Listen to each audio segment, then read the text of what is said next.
we can sit here and think of all of the different niches that we can go into, but the ultimate thing that we need to do is we need to validate that it's actually a good niche.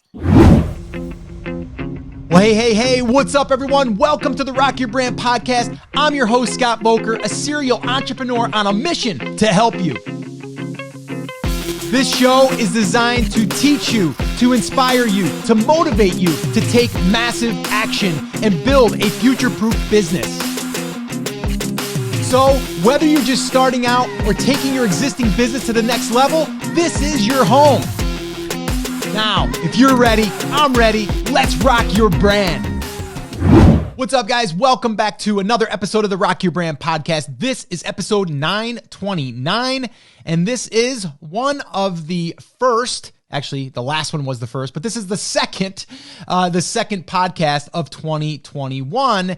And today, what we're going to be talking about is how to validate a niche in 2021. And I'm going to give you 3 steps to follow for doing this. All right. Because as you're moving into 2021, you're probably wondering, okay, number one, is my niche even the one that I should be building my brand in, or should I be pivoting, or should I be niching down? All of those questions, they could happen if you're already building or if you're thinking about building your brand. So I wanted to make sure that we covered them fairly early in the new year, because I know a lot of people are either just starting or they're at the place where they want to drill a little bit deeper inside of their niche, or maybe just they're in a competitive space and they want to be able to find this sub niche to help them out in that area. So that's what we're going to be doing here. Now, this is a recording from one of our coffee talks where I actually went through this with my Take Action crew. And if you guys haven't heard about that and you're brand new, you might want to head on over to takeactioncrew.com. That'll take you to the Rock Your Brand Facebook page, where you can then sign up to be notified when we do our coffee talks, which are Monday, Wednesday, and Friday.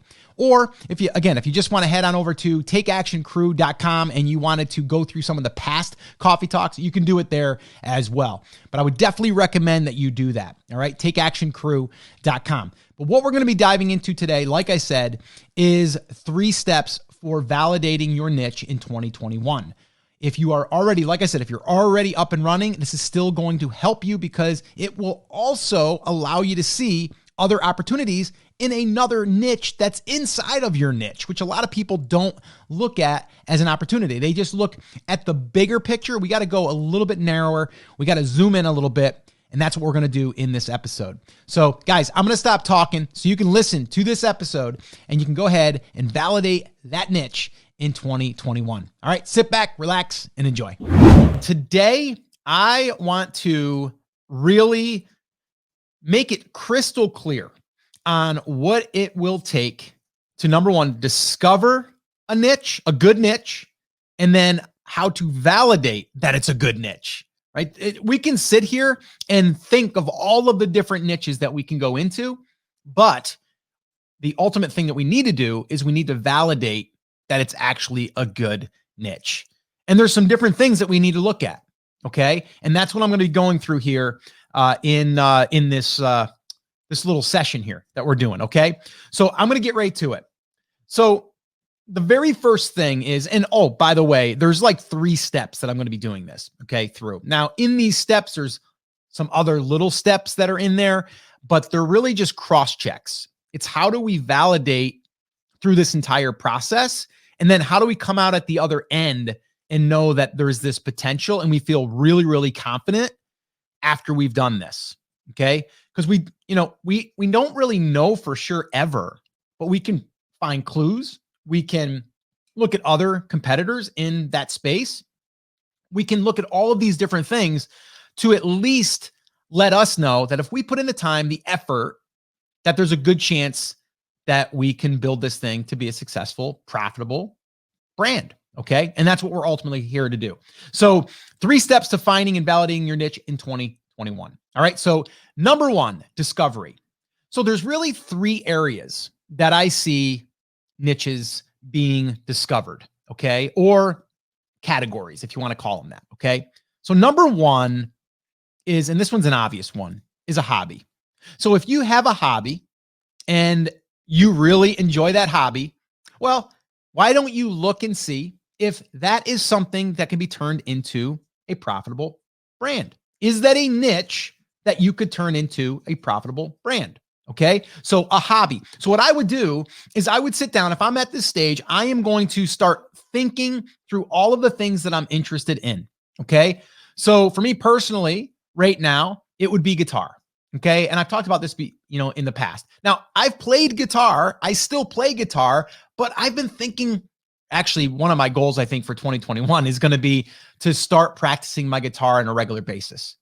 Number one, it's something that I want to do that I haven't made time for. Okay. Number two is I want to get better. I'm not that great. I mean, I'm okay. I can play. I was in a band and stuff, but I know I've got room to grow. And also the third thing is it allows me to de-stress. It allows me to do something that I truly enjoy. So while I'm doing that, I could be writing content about it. I could be shooting videos about it. I could be doing all this stuff, but in my head, I got to say, is it really worth it? Because is there traffic there? Is there money being made there? How would I make this thing actually happen? But it starts with the idea or the niche that you're considering. So in this case, it's a hobby. Another example of a hobby would be bass fishing. I talk about that a lot. It could be maybe it's dirt biking. Maybe you love dirt bike riding, right? Or motocross, or X Games, that type of stuff. Maybe you love skateboarding. Maybe you love mountain biking. Maybe you love running. Whatever it is that you are going to be able to show up on a regular basis, because that's the other thing. If we can find a niche that we are truly interested in, it will be easier because we're going to stay interested in it longer, right? If we're just going to build a business, which I am doing right now, actually inside of the Academy, Brand Creators Academy, there's two niches that we're building out as case studies. One of them I have no interest in. Okay. I'm not into this niche, but I know it's a good niche. So my idea was if I can build something and then turn it into $1,000 passively a month, that would be like a piece of rental property that would bring me in that money, right? So that's kind of where I'm going with that. Now there's another one, which we're about to reveal inside of the Academy, probably by the first of the year. That one's more of an interest. It's more of something that my wife and I are both interested in. It's what we're currently doing. And it is somewhat, I would say, hobbyish, but it's also an interest. It's fun. So I'm not going to give it away, but it will allow us to want to show up and put the energy in, right? And I think that's a big one. Now, if you're just starting and you can't find that, it's okay to say, I'm just going to use this as a learning experience. Okay. So again, hobby is one area that you could explore. The next one is an interest of yours. So you might be interested in learning more or becoming, maybe it's speaking Spanish or another language. Maybe that's it. Maybe you just want to learn 8 different languages. Well, maybe you're going to build a brand that's all about how to learn a language. Okay. So that could be something of interest to you. Okay. It could be, maybe you want to take up woodworking. Okay. It's a hobby. Yes, but it's something you've never done before. So it's an interest of yours. Now it doesn't have to be a hobby. It could just be an interest of yours. Right? Maybe your interest is to, after you've turned 40, your interest is, I want to be able to get in shape when I'm over 40. And I'm sure there's other people that would want to know that too. That's my interest. Okay. Could you say it's a hobby? I don't know. You could, I guess, but it's more of an interest. Okay. And the third one is expertise. There could be something right now, and there probably is, that you either get asked about on a regular basis by friends, maybe colleagues, like whoever, and they ask you because they know that you are good at something. And so they're going to probably pick your brain. They're going to ask you questions. That's expertise. You have expertise. Okay.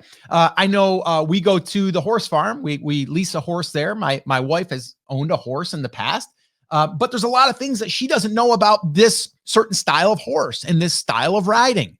So she'll go there and just, someone will be walking by and she'll just pull them to the side, and that person has expertise on, this style of horse riding, so you have to look at what you know And there's probably something there that you could teach others. Now, you might not be interested in it. And that's okay. You can still build a brand if you want to. But if you do have an interest, it's going to help you when you're just repeating things over and over again, because it starts to get monotonous. Okay. When you're starting to write content, you're starting to find keywords, you're starting to build an email list, you're communicating with the email list. If you don't have that interest, it is a little bit harder to show up. I'm not saying it can't work. I'm just saying it could be a little bit harder for you. You'll lose interest. Okay. But when it gets fun is when you start to see results, and then you're like, oh, well, I've got interest in the results, so why not, right?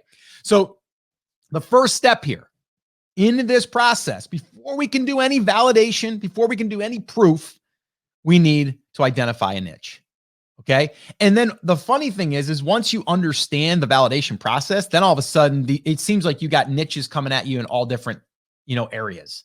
I mean, heck, I'm drinking coffee right now. There's coffee snobs out there. Right? There's all different kinds, right? There's people that want to test different beans, and there's, different lattes and cappuccinos and all of these different style espressos, like all of this stuff. And there's people that only want the certain bean and the certain this. You could sit there and talk about that if that was something of interest to you, right? So, while we're doing that, by the way, if you're listening to this on the podcast, if this airs on the podcast, I'm going to take a sip of coffee right now because this is our coffee talk. All right, moving on. So now that we've got our niche kind of in sight, right? We have a target.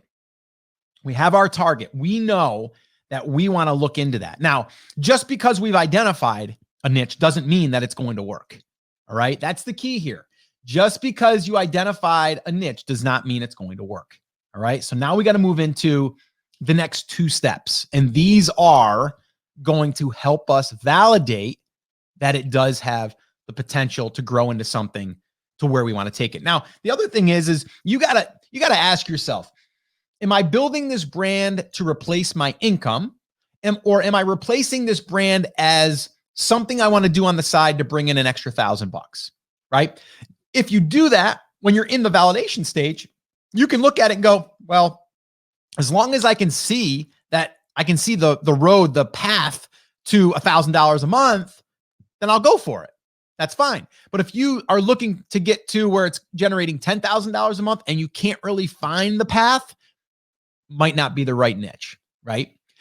So that's why it's really important you also know what your target is when you're, going down this road. Okay.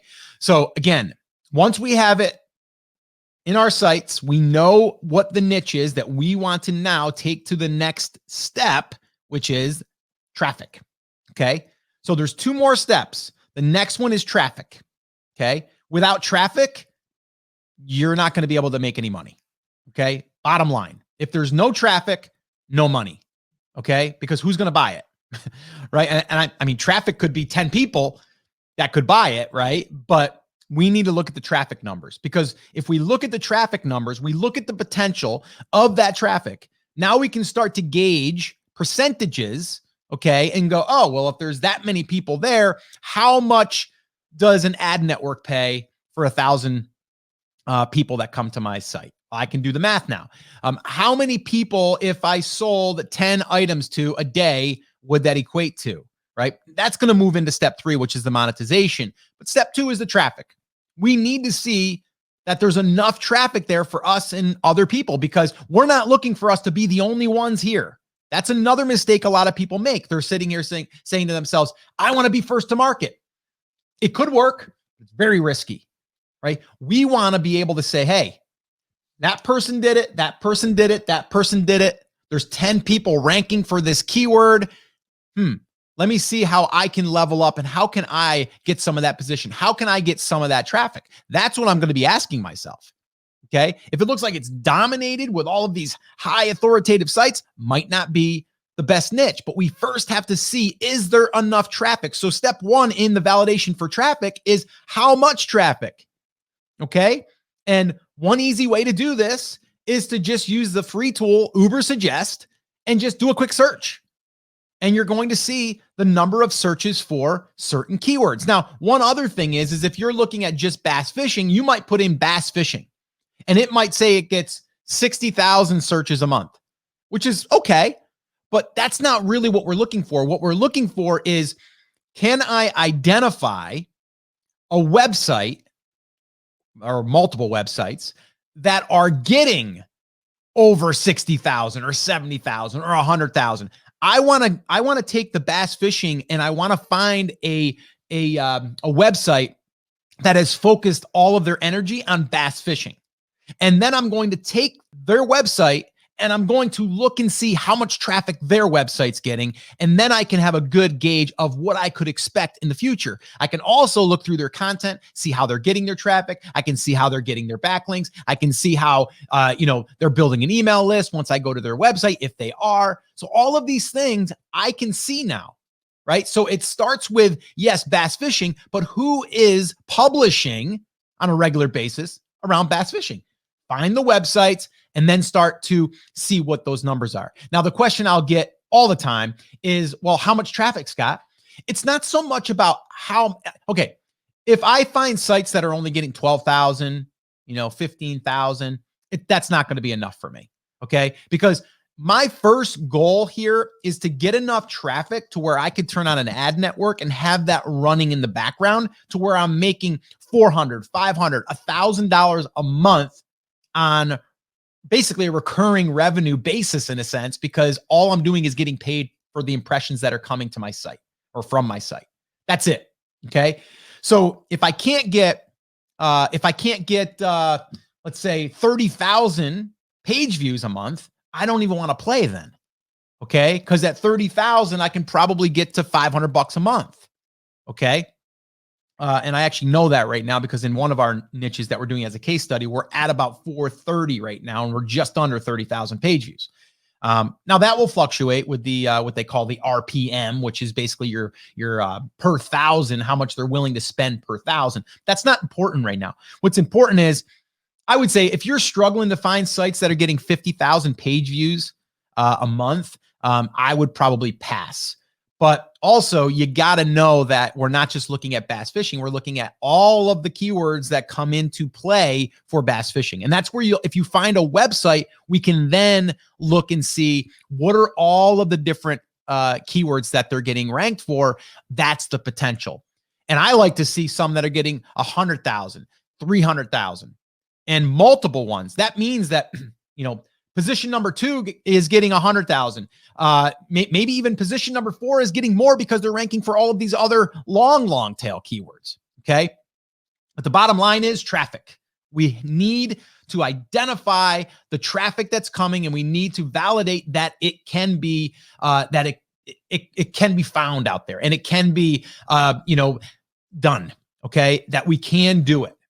Okay. Yes, we're going to have to put the work in, but we just want to validate that the traffic is there if we are able to get our content ranked. Bottom line. Okay. So that's just Google. Then what we'll do is we'll head on over to YouTube. We'll check on YouTube. We'll see what kind of traffic is over there.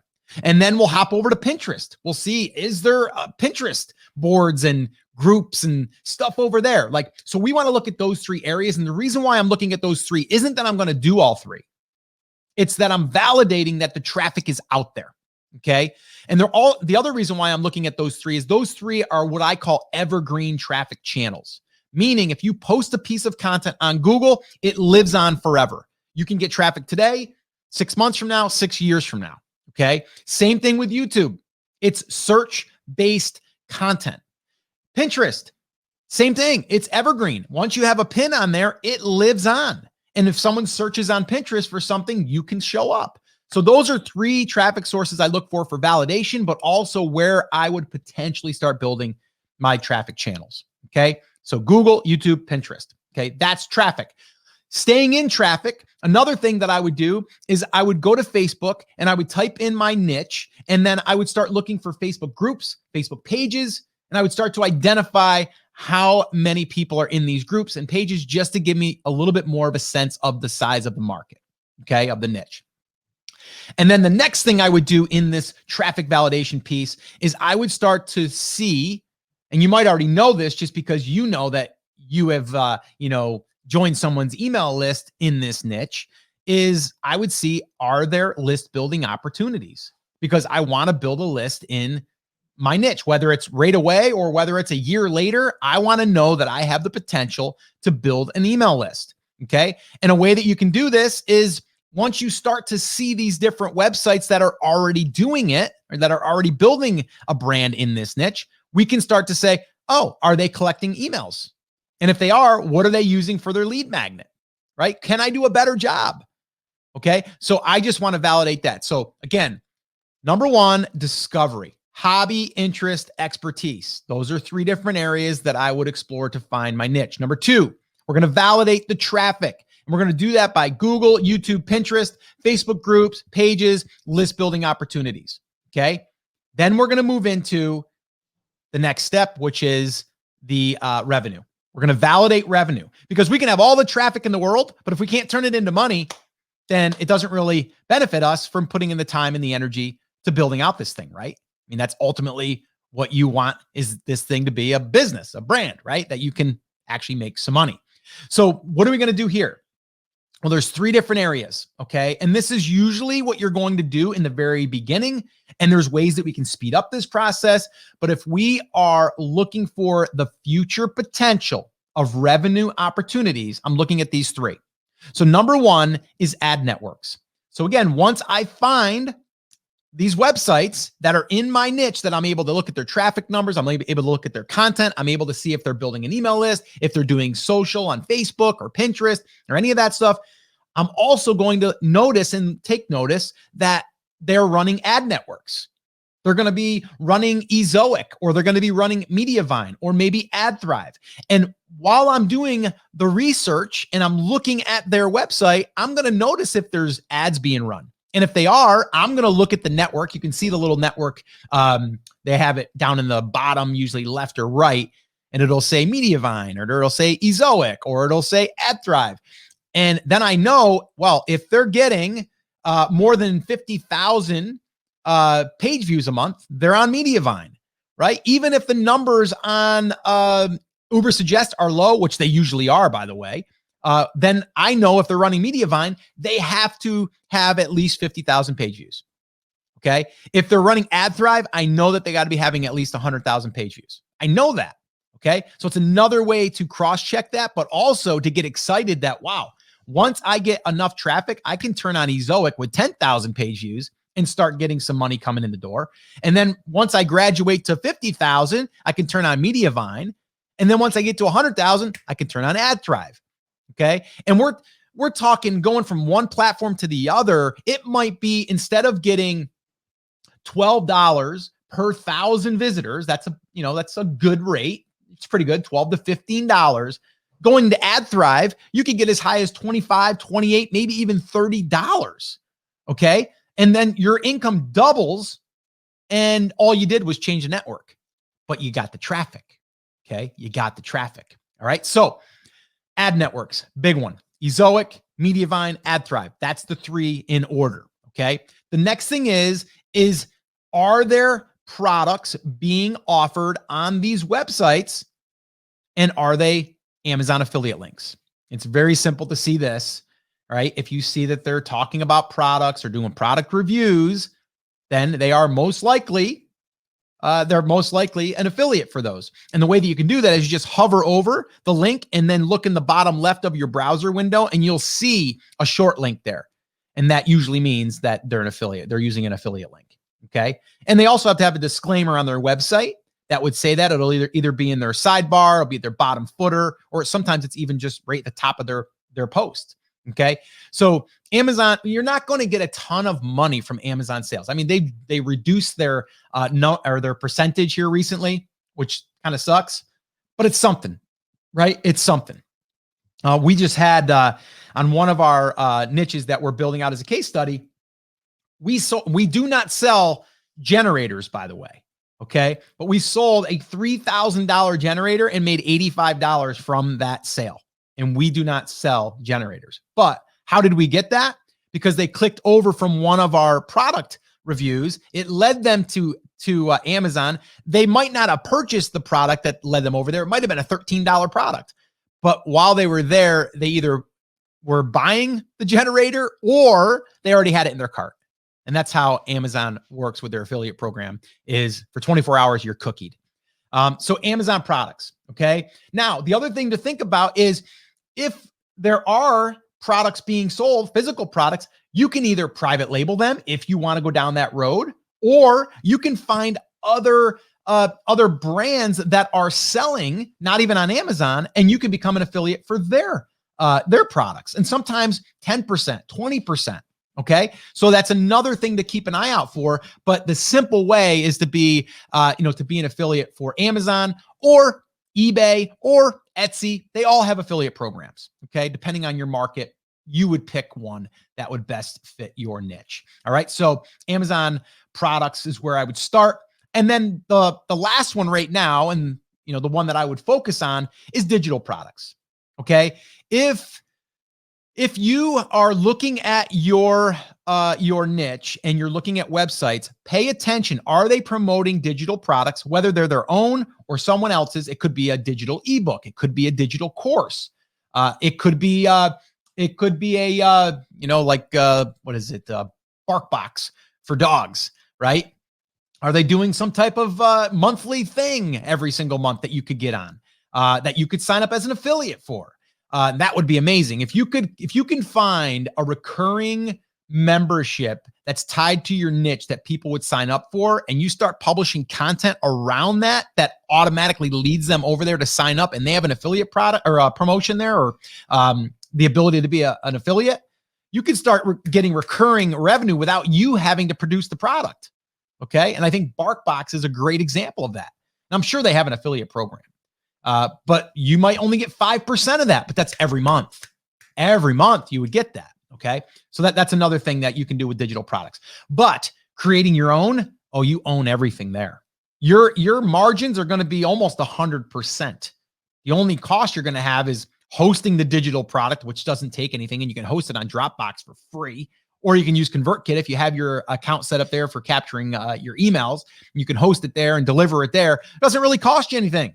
It costs you your time to create it, or having someone else create it. Digital products is a great thing to add as soon as you can, right? So ad network's going to take a little bit of time.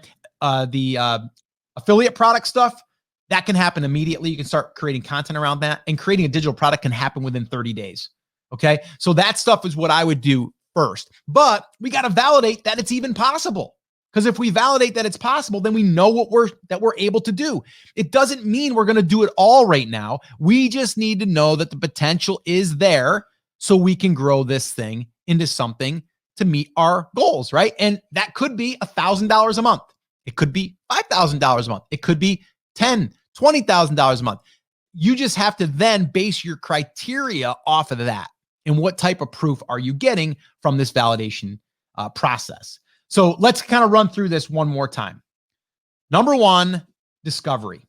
If you do not know what niche that you want to go into, or if you have another one that you're thinking about going into and you already have your brand going right now, start thinking about your hobby, your interest, your expertise.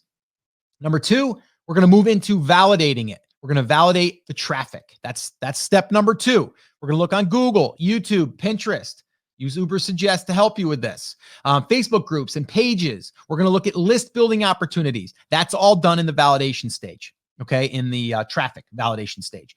And then in step three, it's validating the revenue potential. All right. Ad networks. We're going to look into that. Amazon products or just physical products in general. And then we're going to look at digital products. And another thing you can do for digital products is go to ClickBank. ClickBank is a digital product marketplace. You can go there, type in your niche, and see if there's any products being created right now and if they're being sold. And that's something you could also promote, by the way, on your website if you want to. You can be an affiliate for them. And usually they're going to pay you anywhere from 40 to 60% commission, which is pretty high. So that's what I would do there. All right. So those are the 3 steps. All right.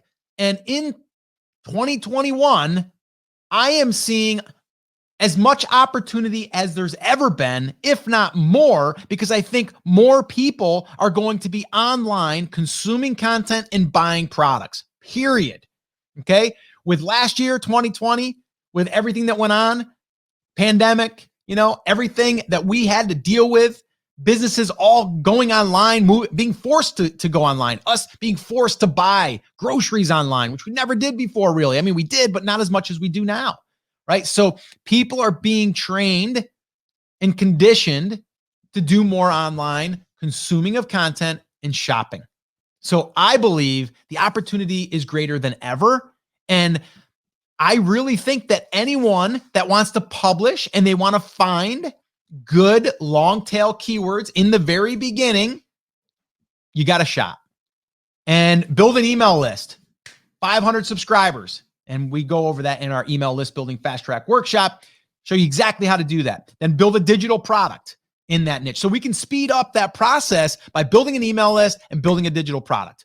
But we want to also make sure that we build our home base, our foundation, and then start publishing some content. So when we start emailing our list, we have some stuff to send them, okay? And we can send them our digital product offer, okay? So that's what I got for you here today, all right? 3 steps to finding and validating your niche in 2021. The biggest thing here I see people getting stuck on is this right here. They overthink this process and they want to know that, you know what, I want to play, but I just don't know if it's going to work. I'll tell you what, if you go through this process, you have a much greater chance of seeing what can happen if you put in the work rather than just guessing.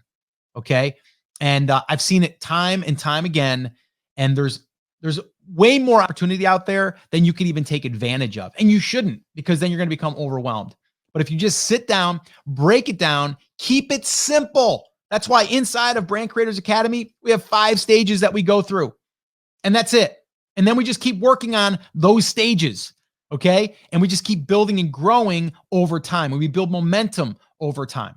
All right. So that's what I got for you here. 3 steps to finding and validating your niche in 2021. If I was you, if you're struggling here, I would sit down, go back, listen to this again, get out a notepad and start going through this process. If you want help with that, you can always head over to brandcreatorsacademy.com. You can apply to join us there, where we actually will help you. We have a 30-day roadmap. And then from there, we have 5 stages that we walk you through every step of the way, plus support, mentorship, all of that inside of our community. All right. So brandcreatorsacademy.com. All right. Well, there you have it. I hope that helped you as far as getting clarity on how to validate your niche in 2021. Again, it's not that hard, but you do need to take the time to do that. So this way here, you can see those opportunities and you also do not waste your time. All right. When you're validating, we're always trying to save ourselves time, or maybe wasting time is the thing that I should probably be saying, because we don't want to start working on stuff that doesn't really allow us to grow or even have a good chance of growth in the future. So we want to make sure that we get that done fairly quickly. Now, if you want help with this, you can head on over to brandcreatorsbook.com.